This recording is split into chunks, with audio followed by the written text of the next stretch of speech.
The International Association for Near-Death Studies presents NDE Radio, a weekly exploration of near-death experiences and similar encounters with the other side. Now, here's your host, Lee Witting. Welcome to NDE Radio, brought to you by IANDS, the International Association for Near-Death Studies. I'm your host, Lee Witting. Our guest today, Gary Wimmer, had a remarkable near-death experience 42 years ago when, as a pedestrian, he was struck by a speeding car.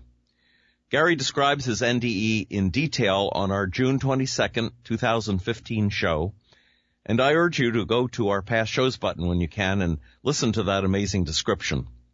The story also appears in Gary's book, A Second in Eternity.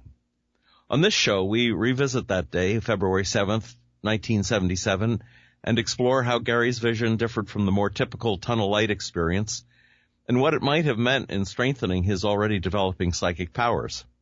Gary, welcome back to NDE Radio. Well, thank you, Lee. It's a pleasure to be with you folks. Well, it's good to have you back.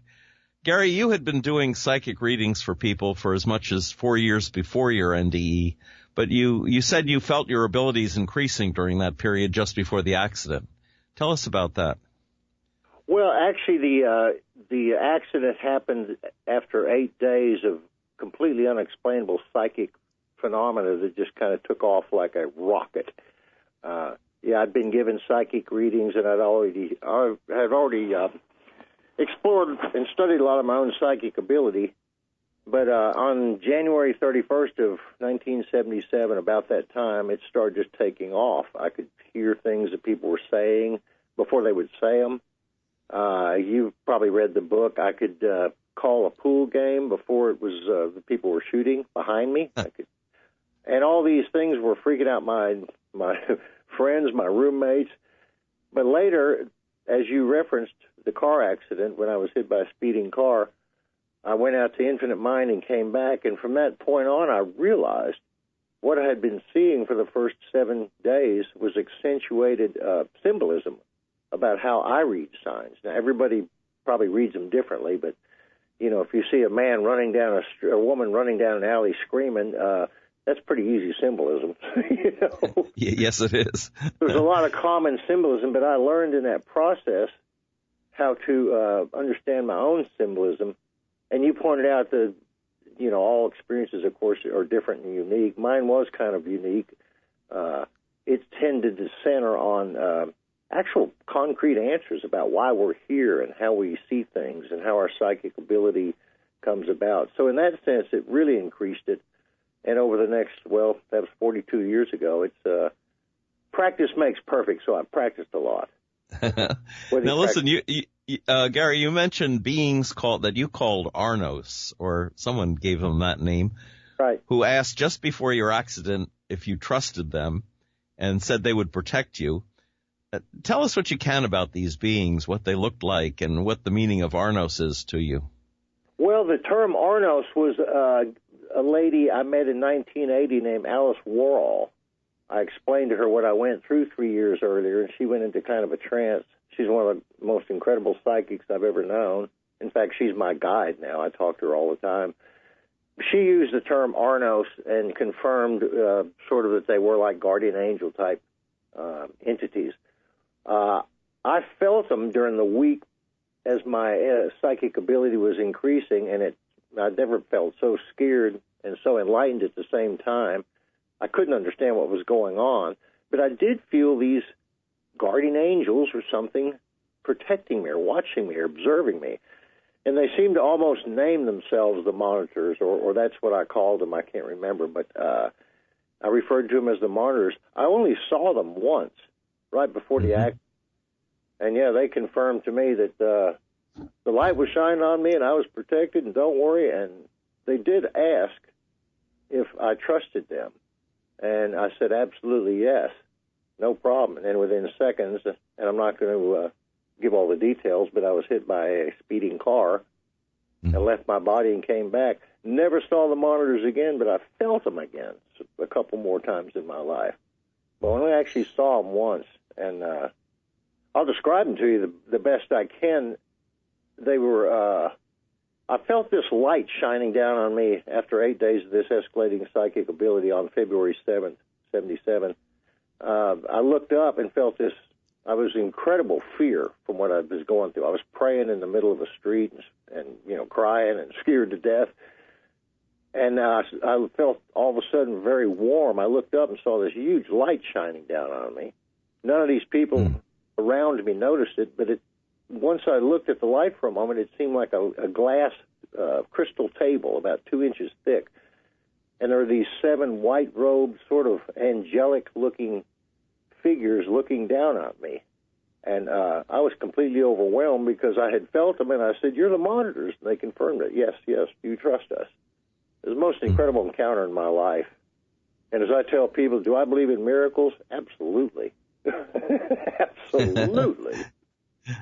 Now, I think you said that their faces seemed to be blinking from light to dark, and light pulsated from their palms. Is that right? Yeah, the light at first looked like a huge spotlight. It wasn't blinding at all, but it was incredibly bright, and it was very warm. And, of course, people around me, I had drawn quite a circle around me because they'd seen me crying and not screaming, but crying and praying and broken down because I was reached the point I was scared to death. But, they didn't see it, but I did see them. And as I looked up, what looked like this big, bright spotlight turned into like this table, classic crystal table. And they had their palms facing down, and the light seemed to come down from all their palms and make a circle around me. And it took through the light to actually see the monitors themselves. Now, they probably could have appeared in any form whatsoever. They did appear as these kind of white-robed, I say faceless beings because I could look at them and it almost looked like a raster on a TV going white and black so fast that it was in between. It didn't have any particular facial expressions, if you know what I'm saying. Did they appear translucent? Could you see through them? Yeah, kind of translucent. Obviously, I was the only one who saw them, so whether they manifested physically only for me or were a apparition of spirit, it's kind of hard to tell the difference at that point. Right. But they seemed a little bit big. I never mentioned that in the book. They just seemed slightly bigger than people, like healthy kind of NFL football players or something. Okay. Maybe not that big, but the main thing I got from them is a feeling. An incredible feeling of protection and care and love and awareness and knowledge. And they knew everything I had gone through for the last week, feeling incredibly enlightened. At the same time, I was terrified by what I was experiencing 24/7. I couldn't go to sleep. I couldn't even imagine what normal life was by the second day this escalating psychic ability took off. But it's the 8th day when I saw them and had the car accident and went to this infinite light and came back.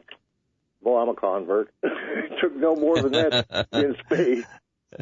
Now, you described that when you soared from your body's location, you expanded in all directions like an expanding balloon, and you viewed the Earth from all directions at once?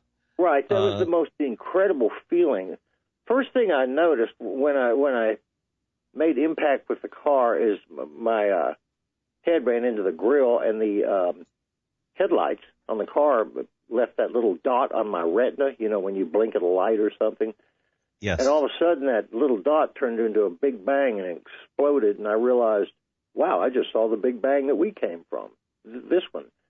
But my first feeling was it's only one of infinite big bangs. And at the same time I'm sensing that, I'm outside my body looking down at my body getting crashed by this car.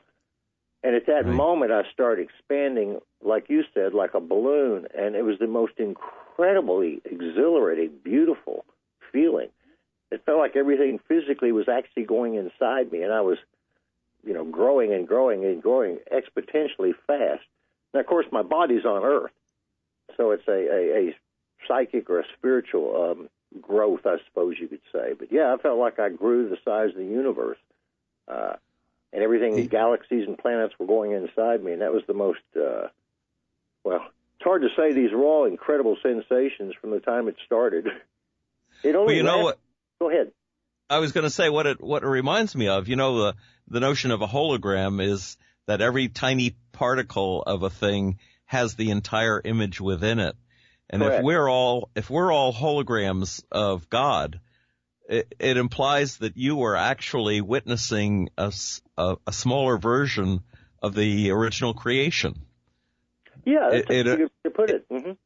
Yeah, it implies a multidimensional view that either involves timelessness or some other multidimensional perspective that God witnessed when the original creation took place. You think that's a legitimate interpretation? No, excuse me. I actually do. And I think one thing that one of the many things that fascinated me in the time I was at one with infinite mind is that all creations exist, all possibilities manifest, like the multi-universe theory that the quantum physicists talk about. We just happen to see one particular slice of one particular dimension of eternity in our bodies, in our space and time. But they're really all figments of infinite imagination, so they all exist. We just are just caught in this particular one. I think that really fascinated me. Feeling infinite creation over infinite time, infinite possibilities. I never quite thought of life and God and the universe as so infinite, I suppose. And you described as you expanded out past the Earth, past the solar system, past this universe, that it had formed a tunnel that you felt was leading to God. But this is a much bigger tunnel than most people describe when they're talking about going through a tunnel and seeing a light at the end of it. This is enormous. And so I was going to ask too, the stars, of course, are material things, just like, the physical universe is. Do you see the physical universe as a metaphor for God, or do you think of God's energy as infused throughout matter itself? Well, I look at infinite mind, God, whatever, as everything. So sometimes people say, do you believe in God? I said, I believe in nothing but God. Every atom, every molecule, every quark, every thought. We just happen to be independent observers of it. Now, let me get back to what was your question? Well, I think you probably answered it. I was asking if the physical universe is a metaphor for God. There are psychologists who've studied the way we learn things, and they say, at least one of them has said that we only learn through metaphors. We only know by example. We can only explain one thing to ourselves by having an example that parallels it. That's probably true. That's an interesting point. I never quite thought of it that way, but yeah, it is true. Yeah. You say as far as a metaphor, yeah, I think so, because how do I explain it? The dilemma, the contradiction, the mystery is the fact that physical worlds, as best we can tell, do exist because we're living here and we do have senses and we do experience it. But it's really, I guess in your terms, a metaphor for infinite creation. Is it really here, or are we just observing it? The old concept of Maya, the illusion, it's real, but it is a figment of imagination, a metaphor, a spark of infinite mind manifesting. And it's not by accident. There is no accident. There are no coincidences. Everything happens because of cause and effect, including us being created, including the universe existing. The only cause and effect I can't put my finger on, and I think this is one of the mysteries perhaps incomprehensible to humans, is why infinite mind even exists to begin with. And I could only come up with two conclusions. Either infinite mind, God, whatever exists, and everything exists, or nothing exists, and we wouldn't even be here talking about it. There's no in-between. You see what I'm saying? Yeah, unless, of course, we're all just a figment of God's imagination, and we're part of God's lucid dream, say, something along those lines. I agree with that. We are part of God's infinite imagination. I think that the interesting thing is, and not to sound too confusing, but is this real or is this just the imagination? Well, it depends on if you're in the imagination side looking at it, or if you're caught in the physical saying, this is it, we're stuck in mud. There's also the question of size, because I think maybe in our previous conversation, you said that the huge and the quantum small are interconnected in the mind of God. How do you mean that? Well, this was kind of amazing to me because I was an electrical engineer, and I've always been fascinated with physics and quantum physics, not necessarily the mathematical side as much as the layman's side, the intuitive side, the why it's here. But the refresh me on your question. I kind of get lost in my own brain sometimes. Oh, yeah. You had said that the huge and the quantum small are interconnected in the mind of God. One night I was in one of these many experiences I was going through prior to the actual NDE. I was looking at the wall, and I noticed that everything on the very smallest of the small down to the quantum level, it's actually the port, the interface between the non-physical, the spiritual, and what manifests. And now even quantum physicists, and I write some of these physicists and talk to them on a layman's level, even quantum physicists are starting to realize that there must be something at the very core of nature that actually makes it exist beyond, what makes the subatomic particles even exist? And you can't put that into a formula, so some of the quantum physicists are even looking at the smallest of the small as being perhaps where consciousness begins and manifests and creates the universe. I don't think you'll ever be able to put it into a formula or prove it, but it is an interesting line of thought that physicists and consciousness are starting to get on the same page. Does that make sense? Wow. Yeah. Well, it makes you think if we're looking at tiny quantum particles and drawing conclusions from that, could we be tiny quantum particles to a larger being, sure, or to God himself? Who's to say this whole universe that we live in is not a quark in some other universe, a quark in some atom in some other, element in some other manifestation?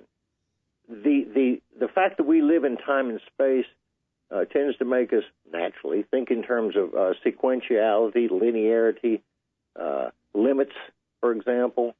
Those are real. There are limits to things in the physical world, but there's no limit to the imagination of infinite mind. So we're kind of caught between limitless physical time and space and infinite mind, on the other hand, that has no limits. Not sure that quite addressed what you were saying, but... Well, it does, and it leads to my next question, actually, which is, when you went through that tunnel of infinite universes, you said you wound up in an infinite blue space, which you describe as the mind of God imagining itself. So what's that like? Indescribable in a word. I wish I could find the words to describe what's the word? Just how it feels to be engulfed in infiniteness, if only for a second. Of course, there's no time on that side. I felt like I was gone for billions and billions of years. And as I wrote in the book, I had no awareness by the time I went from, physical Austin, Texas, to expanding through the tunnel of light into infinite mind. I had no awareness of me anymore, or the earth, or creation as far as this universe and this Big Bang. It was just pure sensation. And in that spot, in that state of timelessness and infinite creation, there were no divisions. There was no separation. There wasn't one thing and another, although at the same time there's infinite separations and infinite possibilities. And I know that sounds like gobbledygook, but that's the only way I can explain it. The irony of infinite creation and infinite possibilities, do they manifest, or are they just manifesting in infinite imagination and they seem real to us? Maybe that's a little spacey, but what I felt in that infinite mind is impossible to put into words. I did the best I can. It's pretty hard to describe, as you probably know from interviewing a lot of NDE folks. Well, it's true. It's interesting that each NDE is so personalized. It's almost as if it's been designed by God for that particular person, so that they can benefit from it and learn from it and understand through that. I agree with you 100%. I agree. It's tailored, or we tailored it, no matter how you look at it. But it is. Most people who've had NDEs feel like, wow, it was familiar. I saw people that I knew, or so forth. It has that certain sense of your own signature on it. Your own unique path, exactly. own unique way. And it's got to be, because no two people are the same. And if Infinite Mind wants to communicate with us, it's got to kind of do it with our limited language and experience, which it gladly does if we ask. If we ask. Yeah. That's the key thing I discovered is, I encourage all your listeners to ask. You have to ask your higher mind and your guardian angels and God to help you, because those higher levels don't want to interfere with your free will. If you want to remain clueless, that's a fine choice. You can do it. So it's real important to ask. And as I wrote in my book, I'll be a little of a spoiler here, because it is an important point. I had no doubt what I went through. What I did not understand is, why me? Why did I get this lucky experience? What the hell did I possibly do to deserve this treat? And 8 months later, these monitors, I didn't see them, but they projected information into my brain that confirmed, among other things, the reason I had this experience. It can be fit into one word: curiosity. I wanted to know. My whole life, I wanted to know. I wanted to know what makes God tick, and why this is this, and why this is fair and that isn't, and blah, blah, blah, blah. Again, asking you shall receive. So that was one of the most mind-boggling things I realized, is I brought this to myself by sheer curiosity and interest. So that just by asking, you got your answer. Yeah, but I didn't even know I was asking at the time. Later, when I came back months later, they said, this happened because you were curious and wanted to know, and you could handle it. That's the one thing. You could handle it. And obviously I did, because what doesn't kill you makes you stronger and wiser. Well, that image, too, of you when you're returning to your body, coming back from all directions, like that balloon expanded out in all directions, is also a pretty unique description of rejoining a point of consciousness from everywhere. That's true, and I felt like that's how souls come to this universe. Now the irony is it from the smallest quantum interface outward, or is it from the infinite universe inward, back to your time and place of birth and so forth? Well, maybe both. It's a kind of a dilemma. But the fact is, we all take a impression of time and space as our soul enters at birth, and it does get the astrological influences of other planets and so much more stuff than we can even ever know. But it does make a unique blueprint for every being. And even two born at the same time at the same spot have different prior histories, different karma, different, came from somewhere prior to this incarnation, more than likely. Yeah. When you do psychic readings, you say you read signs, and to help with signs, you use stones, which you, I guess, drop or have someone drop. Right. Is it the physical, the material objects themselves that have the clues? I mean, is there a consciousness in the stones that tells you what the person wants to know, or is that just? I guess that's my question. It's symbolism. I look at the stones, the way they point, the way they touch, what they represent. For example, Pluto or Mars, or there's a lot. I use 16 stones. Sun through Pluto, and then 6 on personal stones. I call life, love, luck, commitment, timing, and place. If I do these readings in person, someone drops the stones. If I do it over the phone, they say drop. And in either case, I read it like a clock, and I let the stones talk to me. I let my own spirituality interpret the pattern. It's just a means, it's just a roadmap, a blueprint, that sort of thing. You can look at a map. It doesn't tell you how to go from A to B, but it shows you that A and B connect. Right. So I use it as interpreting as symbolism. when somebody reads tarot cards, for instance, the cards themselves have these very rich images. Do the stones have a characteristic quality to them? To me, they do. Yes, absolutely. And a lot of times I discover this after I read with a stone for a while. You know, certain stones tend to take on a certain symbolism.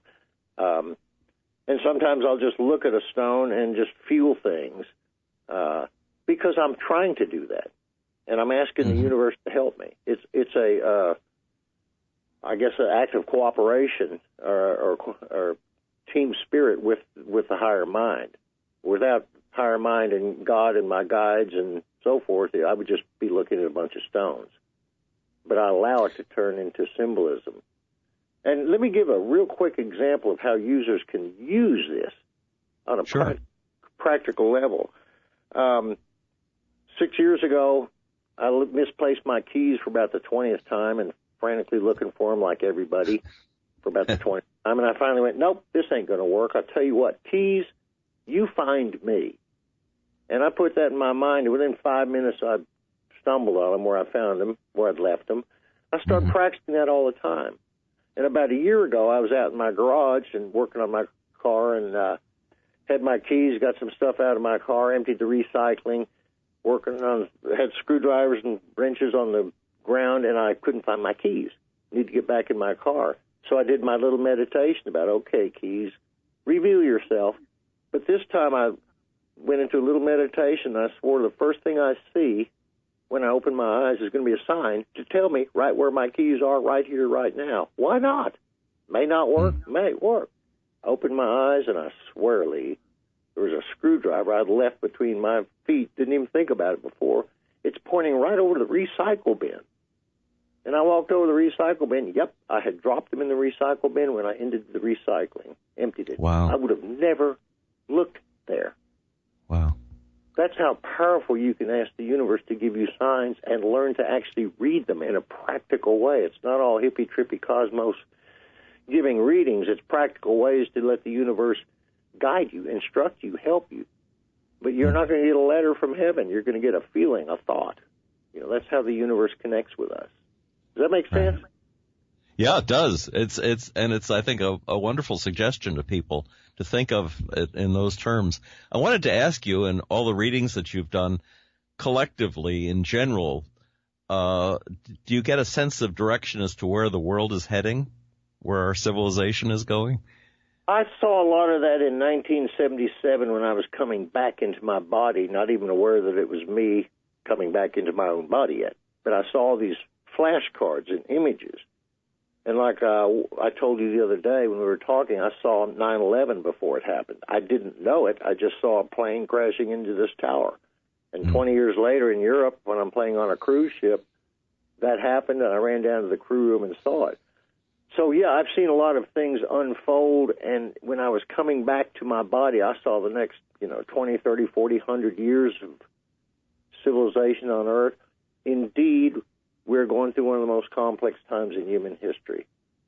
And it's because we can know and connect all over the world with everybody. But it's a time of spiritual awakening. And for spiritual awakening to happen, you have to see the holes in the boat. You can't fix the holes in the boat if you don't see them. You can't fix societies if you don't see them. And now we're seeing all the problems, whether it's politics or pollution. Good, so we can fix them.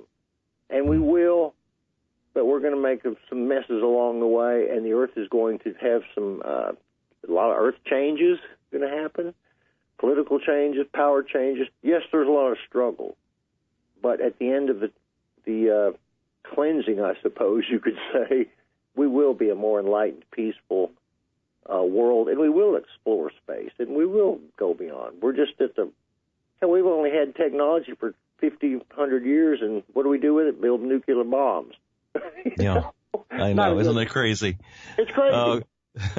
Gary, unfortunately, we are out of time for today. Tell listeners how they can find your website and your book. Well, the quickest way to find me is just Google Gary Wimmer, GaryWimmer. I'm all over the map on the internet. You can you can Google A Second in Eternity. That's my book. you can Google lithomancy, lithomancy, or go to lithomancy.com. You'll find about my books, my readings, and so forth. And Lee, it's always a pleasure to be with you, man.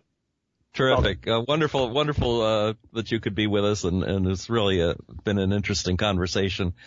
If listeners would like to hear this show again, or Gary's show of June 22nd, 2015, just go to our website at nderadio.org and hit the past shows button.